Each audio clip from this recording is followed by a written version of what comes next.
7.A about the number of dead trees around the senior center.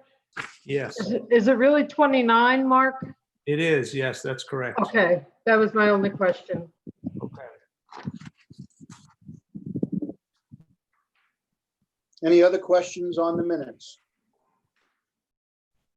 Okay, make a motion to accept the minutes. Second the motion. Okay. Moving on. Any citizens petitions or comments? I've just got an update for folks. I'm not sure if anyone follows on Facebook Groton Community Forum. There, over the last 2 days, I think there's been 95 posts about Esker Point Beach and Eastern Point Beach, and town residents are upset that they don't have access to Eastern Point Beach on weekends and holidays. And that conversation kind of spilled into a discussion about Esker Point Beach and how, the sand isn't that nice. There's lots of rocks, there's seaweed, and the town really should be doing a lot more to, try to improve the conditions at the beach. So tomorrow, and I know the mayor posted something kind of trying to summarize, the current conditions at the beach, and I tomorrow am going to go down, and Jessica Patterson, the community outreach coordinator, are going to put together a real short video just talking about some of the things that we have done at the beach and what we're going to be doing moving forward to try to make improvements to Esker Point Beach. Some of the things the town and the recreation department has no control over the seaweed that comes in, but somehow that's our fault. And so I'm just going to explain what we've done, what we will continue to do. So I just wanted to share that with you. That's been probably the single greatest topic on the Groton Community Forum in the last couple of days, unfortunately.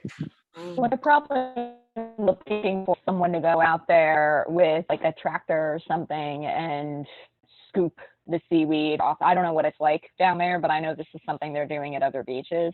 They scoop like the seaweed and seagrasses up and just kind of put it in a pile up on the side. But that I don't know. Yeah, actually, that way. Yeah, I agree. It smells. We purchased a surf rake about 3 years ago, and it pulls behind a tractor, and we regularly rake the beach as the seaweed comes in, and we do cart it over across the street. We put it in a pile, and then when we have a rainy day, we will work with Public Works and we truck that up to Rhode Island. There's a composting place that will accept it. Unfortunately, that's about the closest one to this area. We have tried to utilize other, at one point we were bringing it to the tech school, but they could only take so much. We have been hauling it to a farmer that lives in North Stonington, because it makes great compost, but they can only take so much. And we get hundreds of tons of this coming in during the course of a season. So the only place that we can bring it, and there's no limit to the quantity we can take, is a place in Rhode Island. And the reason that we dump it is when we're hauling it to Rhode Island, it takes a considerable amount of time. So we do that on a bad day, a rainy day or something, when the guys, aren't able to be out mowing and doing things like that. So, the surf rake has done a terrific job of picking up the seaweed. We used to use a different type of rake, and unfortunately the seaweed that is coming in is not not native to the area. And so it's not like the seal grass or the eel grass that's easy to scoop up. This is kind of looks like black sludge. And the surf rake is about the only thing that can pick it up. And it does a good job, but unfortunately, we clean it off the beach, high tide comes in, it goes back out, and then we've got a beach full of this, of the seaweed again. And, we can't drive out into the water with the equipment to scoop it up. So during the course of the summertime, we're raking that beach 2 or 3 times a week to try to keep it clean. So has anything been done by any of the council members or mayor to attempt to get residents from the town into Eastern Point Beach? I'm not sure. I don't think that's an issue or that they want to do. I think they're letting the city manage their beach the way they want to manage it. And yeah, I'm not sure that they want to step on that beehive. No. I'm not sure why not, but that's okay. Well, yeah, that's a council's decision, and I've got enough things to deal with without trying to advocate, advocate for to get permission to get in there. And this is not typical. Normally, a resident from the town can purchase a pass to get into Eastern Point Beach. But I think with the current pandemic and the restrictions on the amount of use, they made the decision that weekends and holidays would be for residents only. It's almost ridiculous because on weekends, I live in the city. I do have a pass there, and it's empty. The parking lot is empty. Yeah. And so it's a sad thing that the politicians can't get together for the people of all of Groton. Sure. Yeah. Yeah, I don't see the council stepping up to Keith Hedrick that way. Yeah, I'm not sure. No, I can tell you they're not going to. There's no way. Yeah. I mean, and the argument, I've been reading some of the posts, Mark, and the argument is you knew the rules before you bought the beach pass. City residents pay additional taxes to maintain Eastern Point Beach. So yes, town of Groton is out. They're considered not residents. Right. So, and I have seen a lot, go to Esker Point instead, like you've got Esker Point Beach. So, I go to Esker Point because it's right by my house. And I will say, I don't have a problem with the seaweed. I expect that. It's a sound beach. So if you're on the sound, that's what you're going to get. You're going to get seaweed. You're going to get that kind of stuff. Yeah. I will say the sand, I have made personal complaints, not on a public forum about the sand. I feel like we could get a nicer sand since it is a man-made beach, but maybe like a little bit finer sand. I don't know if there are, I don't know that maybe there are some environmental concerns. Sand won't stay on the beach depending on the coarse grain and the tides and the currents and that kind of thing. It has to be worked out with some kind of environmental engineer. Yeah, right. And actually, just to give you a little bit of a history, the town used to regularly put sand on the beach, and due to the orientation of, and this is not a natural beach, this is, Angela, like you said, this is a man-made beach. So if Mother Nature had her way, the beach would not be there, it would be in a different location. So the town used to dump on a regular basis sand onto the beach. The problem was, and continues to be, the way the predominant wind direction is, the wave action, and the fact that the beach is actually kind of a dumping point for water and stream from a lot of different other places. It actually, the sand blows into the ocean and gets washed into the ocean. And due to the configuration of the current, that sand actually gets moved over in front of the abutters' properties. And what's happened over the years is they used to be able to bring their boats up much closer to the shoreline. Well, the shoreline has actually gone further out because all of the sand has come in. So over the last, and this is part of what I will explain tomorrow in the video, the last couple of years, 3 years ago, we worked with a local coastal engineering firm to come up with a beach sand management plan. And that included a few different steps. And one was to start planting beach grass along the shore just above the high tide line, because what happens is as the beach grass fills in, it actually acts as a barrier to when the sand is blowing, it actually traps the sand and keeps the sand from going out into the water. So in the last 3 years, we've put in 2,500 beach grass plants and kind of extended it parallel to the shore. And we just added another 1,500 this year. So we are taking steps to try to mitigate the loss of sand. We're also working with that same engineering firm to get approval from the state, and we'll have to go through a public process with the abutters and everybody else to take sand that's going to be dredged from Mumford Cove. And they have offered us the sand, and it's a really fine sand.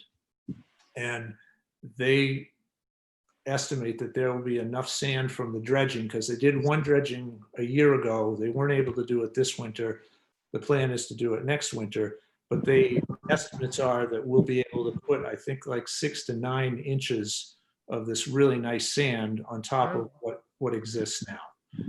And the beach will be graded a little bit differently so that the sand is less apt to go into the water and mitigate or move over to in front of the abutters. So we have taken steps, and we're taking additional steps. And I will, if you watch the video tomorrow, you'll hear the whole thing all over again. Well, thank you for the update, Mark. Sure. Moving along, any other questions about the beach or any of the things going on there? Town council referrals? None. Okay. Any correspondence or communications from anybody? No? Okay. Reports, Director of Parks and Rec. Okay. Mark, you're on again, buddy. Okay. So in addition to what was in the June report, I just wanted to give you some updates on some things that have taken place since that report was produced and distributed. One is, it looks like we are not going to be doing any concerts down at Esker Point Beach this summer. We haven't given up yet, but it's looking less and less likely that we're going to be able to pull off concerts, just given the current restrictions. And the concerts are not funded through the general fund. They're funded through the special revenue fund. Our special revenue fund took a huge hit this year. We don't have the final numbers, but we estimate that we lost probably between $100,000 and $125,000. And so we don't have the flexibility to offer a summer concert and not be assured that we're not going to generate enough revenue to cover those costs. So that's one thing that looks like is not going to happen. The second thing is, for the second time this year, we are not going to be printing a Discover magazine. Discover magazine is where all of our brochures, all of our programs are printed. And we've made that decision because there's so many uncertainties with what's going to take place in the fall. We don't want to it's a huge investment in staff time. And there's also the cost because we pay a graphic designer to, do a really nice job of laying it out. With those uncertainties, and again, the financial situation, we don't want to spend the money on and do something that 40% of the classes we can't offer the way we want to be able to offer them. So it's going to be online again, as it was this summer. We are hoping to run a number of programs that we did not run this summer. Again, it's going to be with restrictions. We had a kind of a long conversation, the entire staff did this week, about reopening the community center and, all of the different elements that are involved with reopening the community center. We talked about making sure that we had a system in place for contract tracing. So we need to make sure that we're doing our due diligence in taking attendance and knowing everybody that was at a particular class and keeping that information. We had a long discussion about the physical layout. We're trying to figure out the parking situation and how people are going to come into the building, how they're going to exit the building. We talked about cleaning the rooms. Now, for example, in the multi-purpose room, we have a karate class that goes from 5 to 5:30, and then there's another class that starts right after that. Well, we're not going to be able to do that this fall. We're going to have to run a class, probably shut down that room for half an hour. We have purchased a couple of those misters, the sprayers, and we're going to have to spray down the equipment in the room if it's gymnastics or whatever gets used, allow time to dry, and then have another group of people come in. So we talked about scheduling. We talked about, what personal protection the staff is going to have to take, people coming into the building are going to have to take. And so we're working through all of that. And it's, as you can imagine, it's a little tricky trying to make things flow smoothly. Is anybody using the community center now for camps? Yes, we do have, I think, we had a basketball camp last week where we were using both the indoor court and the outdoor court. It was the same kids every day. And, the basketballs were washed at the end of the camp. They were all put on a rack and sprayed down and wiped down. And we have another 1 or 2 camps that are scheduled. I don't know the numbers to know if there's enough kids in the camp to run it, but it is being used on a very limited basis at this point. Out of curiosity, are you taking temperatures for kids coming into the building? That initially was a requirement from the state, and then they flipped on that and decided that was not necessary. And that was after we had purchased 24 or so, digital thermal thermometers, scanners. Yeah. So I think we were able to return them, but we had those in place. But then it's the Office of Early Child Care that actually is setting the guidelines for camps. Great. And so we had it in place, and then, like a week before camps were started, after everyone had bought all this equipment, they said, no, you don't have to do it. But, there is a protocol. They're asking everybody, have you traveled? And, the camp staff are taking all the steps that are required of us to do that. I wanted to update everybody on the dog park. As you know, there was money approved in the budget to put a well in. Well, nothing is as easy as you would think. So I recently completed an application for classification as a public water system. Yes. I've been working with Ledgelight Health District. You know, I initially called them and said, look, I'm interested in doing this. You know, what am I going to have to do? They reached out to this, you know, I explained the situation. It's for a dog park. It's for dogs to get a drink of water or wash off their muddy feet or whatever. And after a whole series of emails, I was told that I was going to become a public water system, hopefully. So the application, again, I'm working with Ledgelake. The application went into the state, and I'm just waiting to hear back from them as to whether I become a utility. And, Congratulations. yes, thank you. And what kind of testing that will be required to do. Oh, boy.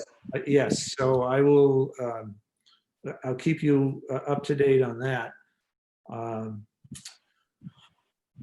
Millwood Creek, which is the disc golf course over in the Deerfield development, which is off of 184. I met with the gentleman that is designing the course up in Norwich, the disc golf course up in Norwich. We did a walkthrough yesterday. He took a lot of notes and is going to make some recommendations to make some changes to the layout.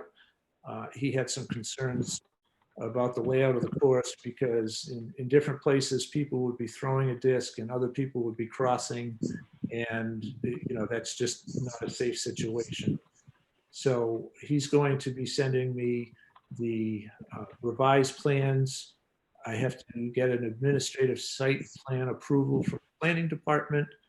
And then there is a group at the subbase that's interested in volunteering. And I think what we will do is sometime this fall, we would schedule probably like a weekend volunteer day where we would bring all these volunteers in, put in the new baskets, put in the tee boxes, and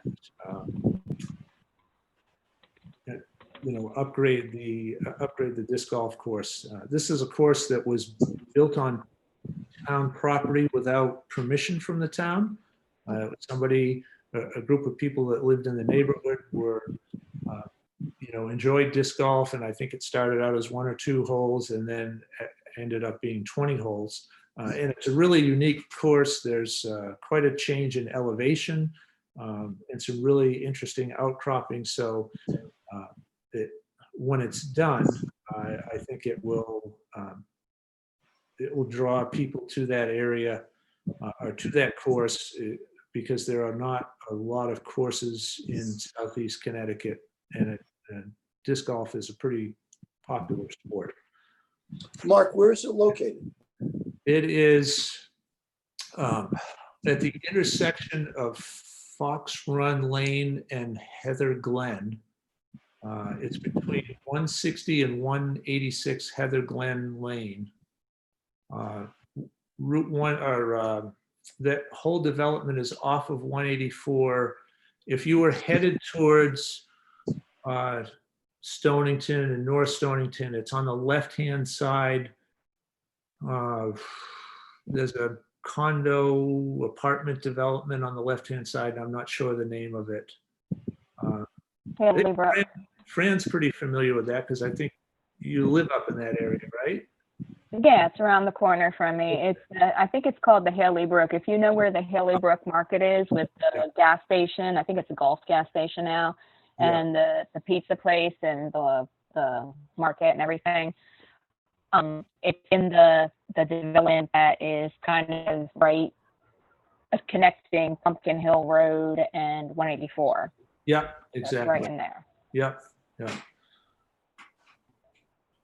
There's not a big parking lot there though, Mark, and it often is full. So I wonder about if it's much more of a draw, how that'll be handled. But yeah, I don't think there's a restriction currently. Well, I know there isn't because there's a number of cars that park on the road that are homeowners. So I am guessing that there would probably be some more parking on the road, depending on the numbers. let's see, oh, the senior center, they continue to provide transportation for essential doctor's appointments. They continue to serve lunches on a daily basis, and I think they're averaging close to 75 meals a day.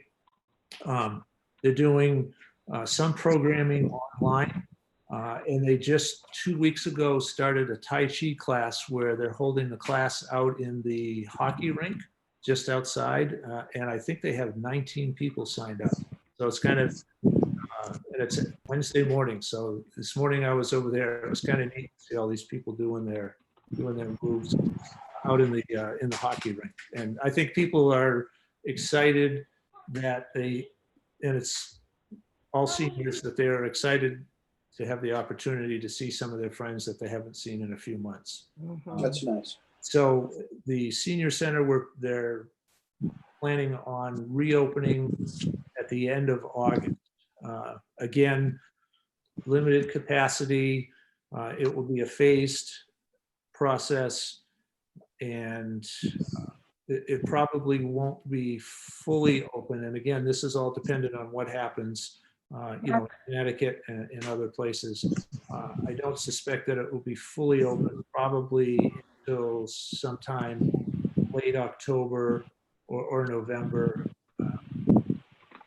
depending on how things go. What is this? I'm sorry, my sound cut out, Mark. Oh, I was just talking about the senior center. Oh, okay, the Sears Yeah. Center. Gotcha. I just missed, I was afraid I missed something. Yeah, no, they're just, Stop it. it'd be We're good. a phased opening, and I think the target date right now is August 31st for a kind of a gradual opening. They would be fully open later on in the fall, depending on how things go. Does that include the fitness center, Mark? Will they open the fitness center portion of the senior center? I certainly hope so, because I'm a member.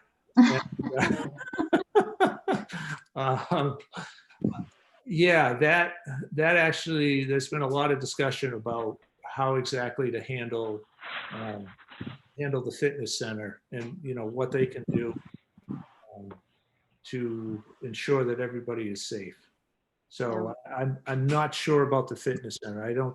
We haven't reached a final decision. We're kind of looking at what other fitness centers are doing, but we also need to take into account the fact that these are all folks, everybody's older than me. I'm the youngest one there. So Yeah. Cherish that. yeah. And the one other thing that I did want to mention was we recently went out to bid to have the basketball court out behind the community center painted with 3 pickleball courts, and to have the hockey rink painted. We need to make some repairs there and have that painted. We had one bidder, and both bids came in higher than what we have budgeted. So we're going to modify the request for proposals and go out to bid again, and hopefully we can get bids within what we have budgeted. So that would be for both those courts Yeah, the bids this year? Yeah, the bids for both came in higher. Wow. And we're also trying to, we're hoping that we have more bidders, and are trying to reach out to hopefully make the bidding process a little bit more competitive.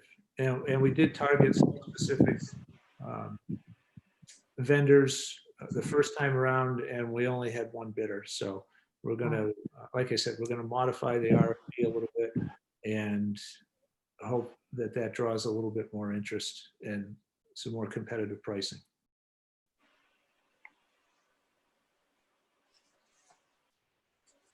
Mark, does that conclude your reports? Yeah, I think you guys have probably heard enough. I have just one question. Oh, sure. You reference in your June report, Central Park. Shouldn't that be Central Bark with a B? No, we actually have a Central Park and a Central Park. Well, we're in Central Park. I couldn't find it. Oh, well, if you get down 95, about 2.5 hours. No. Yeah. Central Park is in the Midway Oval development. Oh, okay, yeah, It's right next to the TVCCA Child Care Center. okay, thank Yeah. you. Yeah, and I think I made reference to the fact that we had replaced a sign there. Right, right. Yes. That's what had me confused. Okay. Yeah, there's a number of park signs in town that are falling apart, and we are replacing them. We're trying to get them before they actually fall down. Good. Yeah. You can tell Jessica, I'm happy to be on the social equity, the diversity, equity, and inclusion committee. Oh, okay. Great. I will add that, or I'll let Jerry and Jessica know. Okay. Terrific. Thank you. Mhm.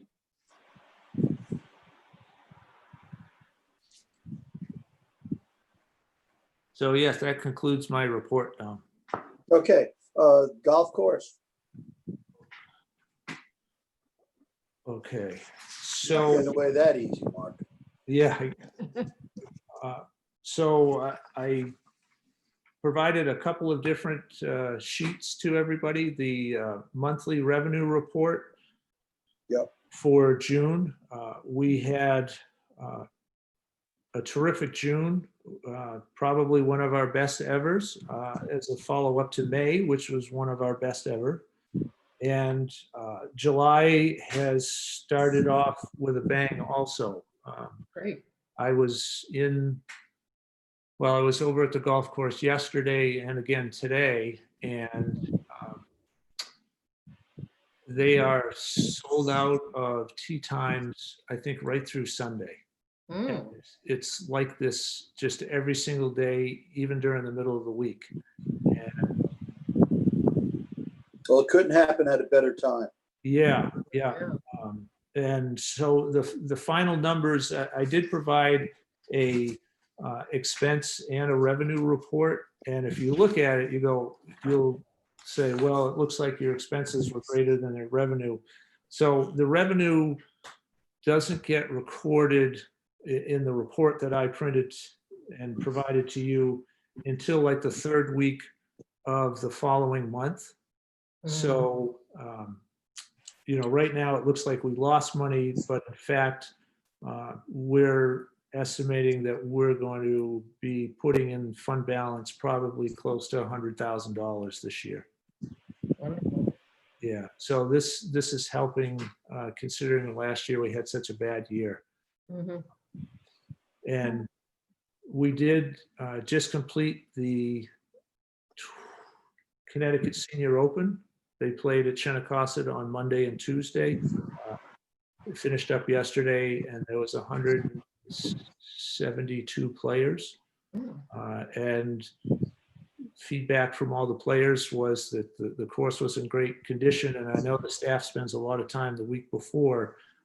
They always do a great job of keeping the course in good shape, but they put a little bit extra time and a little bit extra effort the week before. And the benefit is a lot of times we'll see a bump in play right after the tournament because everybody knows that the course has been maintained at just a little bit higher level. And it's great that we bring in people from other parts of New England that maybe haven't played here before, and they go back and share, spread the word, what a great course it is. And hopefully we draw people in. It's sponsored and run by the Connecticut PGA. They pay the town to hold the tournament. I think this is the 23rd year in a row that the tournament's been held at Shenecosset. I had the opportunity to walk over near the 16th hole. I'm sorry, the 17th. Yeah. And standing on the sidewalk and the rock wall and watching the players as they were finishing up that hole. And there must have been 25 people just watching Oh, play. So my question to you for next year is, would it be possible to advertise it more? And I don't mean putting ads in the paper monetarily, but position benches or seats or bleachers in certain areas where people can watch 2 or 3 holes, as they do at the. I've been up to the TPA there. oh, the Travelers. Yeah. Yeah, at the Travelers, Yeah. and naturally, there's no room to walk around, at Shenny. But if one could create a path where people could sit and watch, that might draw some interest too, and make a bigger deal out of having the PGA come. Do you know what I mean? I mean, that's a big deal. Yeah. It's a big deal, and people in Groton need to know that, and in the area need to know that. Yeah. So this year it wasn't played up as much as it normally is because they actually were restricting spectators. They were not Right. encouraging spectators. So you'll be getting a ticket, Dom, because you were. It's too bad you couldn't have put that in the marketing video, though. Yes. Some Yeah. of the footage from the Senior Open, that would have been a nice Oh, marketing right. video. Yeah. Yep. That's true. That's a good point. I think we missed a good opportunity there because I'm not sure that anyone. Maybe to recreate it. There you go. That's a great idea. All right. We'll have Dom stand out on the 16th hole. And, That's oh, good. look at that shot. Yeah, but that is certainly something that we could do moving forward, is promoting the fact that we're having this tournament and trying to find places that people could watch some play and watch it safely and not interfere with the play of the golfers. And I'm not sure that. There's probably some places that we could find that they could do that. And it would just be talking to the staff to try to figure out, where those places are. Yeah. Because there are some pretty good players. I think the winning golfer shot 6 under par on his last round yesterday. And how many rounds do they play? They play 2. Well, they play Monday and then Tuesday. And Tuesday. Yeah. Wow. Yeah. Yeah. Okay. Moving along. Trails and coordinating task force. Yeah. No meetings. Yeah, no meeting. The next meeting is September. Okay. Anything by way of athletic fields? They continue to, the athletic field task force continues to meet on a twice a month at least. And I know they, at the last meeting, and I believe this meeting, they're reviewing potential locations to locate fields, the number of fields that they have identified that they feel are needed to meet the needs of the community. And I know the tech center, or the tech school has reached out to the town with an initial conversation about they are intending to build some a synthetic turf field up by the school, and they're also looking to do some work on some of the fields that are down the hill out behind Sutton Park, and they want to have a discussion with the Parks and Recreation staff about if we took over maintaining the field, we would have use of those fields. Right now, we don't have use of those fields. We would have use of the fields if we took over the maintenance of the fields. And we would also have access to the fields, after the school teams and whatnot activities were over, we would have access to those fields also. So, Wow. yeah, so we haven't even sat down. It was initial, hey, would you be interested in? There's no details. And so we're hoping to pull together a meeting so that, we can kind of work out some of those details. But there's a potential there to help address the field shortage. So that would be pretty exciting. Yeah. How about your favorite subject, agency accreditation? Yeah, so we are busy working on that. I gave you guys a break. I didn't include anything this month, so I'm gonna double up or triple up come September. So That's fair. yeah, we are continuing to work towards that, and are still hopeful that we can meet our target of sometime in February having everything pulled together. I think I've said this before. The pandemic has thrown us off a little bit, and then Kathy Hoffman, who we had hired to kind of pull all the information together. Kathy Hoffman worked for the town. Actually, I think she worked for Parks and Recreation for 27 years and just retired last year. So she had a lot of institutional knowledge, and we were kind of utilizing that. And she's very meticulous and detailed oriented, and has been pulling the information that we're throwing at her. Unfortunately, she's taking a full-time position at the end of this month. So we're going to have to try to figure out what we're going to do moving forward. We're going to have to go out and recruit somebody, for a part-time position like Kathy to kind of pull all this stuff together. So, but you will be seeing more of it, more of the agency accreditation information coming forward in the coming months. Well, it's a good thing. It gives you an opportunity to take a self-assessment, about your programs, how you do things, policies. et cetera. Yeah, you're exactly right. And there's, we look and we go, oh, we should have been doing this all along. And yeah, it's been a wonderful exercise, and we're not all the way through it yet. Yeah. Oh, the Pratt Recreation Building.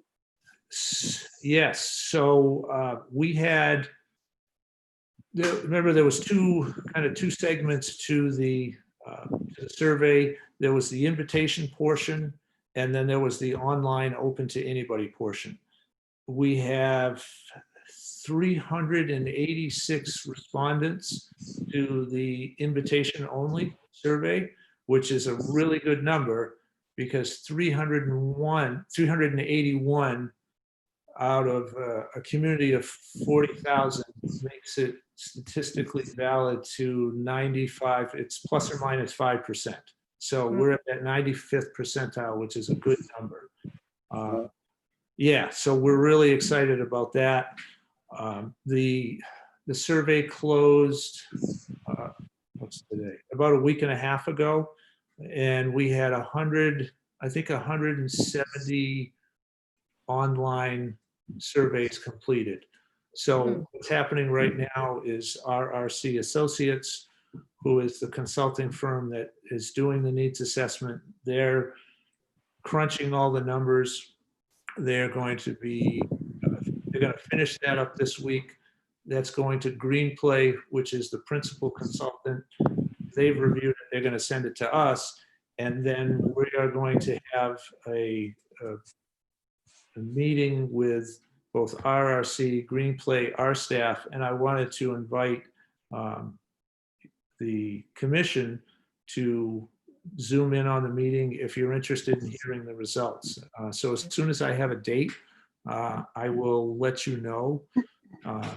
And I'll send out an invitation so that, if you're interested in hearing what the findings are, it would be a great opportunity to ask questions and just kind of get an in-depth understanding of the results. Great. Oh, that's great. Thank you. Yeah. Expect that's going to be in the last week of July, so another couple of weeks. So I'll let everybody know as soon as I have a date.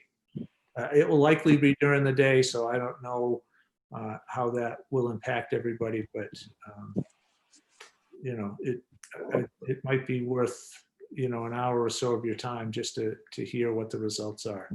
Hmm. And currently, Green Play is doing a SWOT analysis right now. So SWOT is strengths, weaknesses, opportunities, and threats.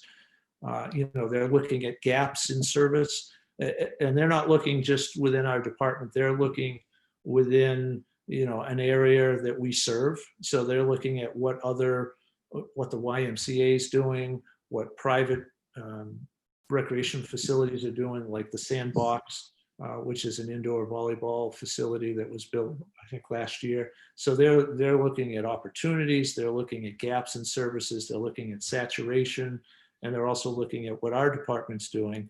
And that report will be coming out at some point also. And once we have the needs assessment and we've kind of defined what it is that the community wants, that's when the architectural firm will start looking at the existing footprint and trying to figure out, okay, they've decided they don't want a pool, they want to put in, something else, which I don't think is the case, but they're going to be looking at trying to meet the needs of the community within the existing footprint of the Pratt building. Mhm. Out of curiosity, Green Play, is that also a rock band? No, that's Green Day. Green Day. I thought it was Green Play. Ah, Well, everyone has What's a the first mind. song? Green Day. Yeah. All right. That was good, Tom. Okay, so unfinished business. I'm not sure we have any, but No, I don't. Well, yeah, I don't think we did. new business.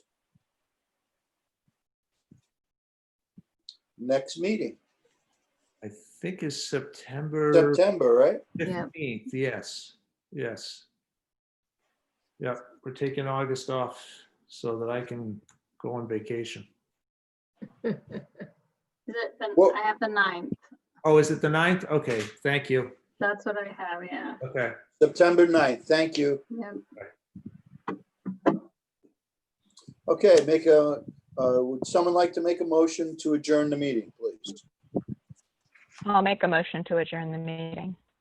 A second the motion. Fantastic. Meeting adjourns. Good to see everybody and hear everybody. Have a wonderful rest of the summer. Yeah, Enjoy your sounds good. vacation. Yes, enjoy your vacation. Thank you. Yeah, thank you. Hey, Mark, Night, I just everyone. want to, before we tune off, I just want to let you know, the rink for Yeah. play during the day, it is hot as Hades there. Yeah. But the good news is the best time to play there is like around 6:30. Oh, And I okay. think you're going to be able to extend play outside for both the spring and the fall outside in that rink, Yeah. just for your own knowledge. Okay. But Terrific. gosh, in the morning, through 4 o'clock, 5 o'clock, Yeah. it's brutal. Yeah. It's brutal.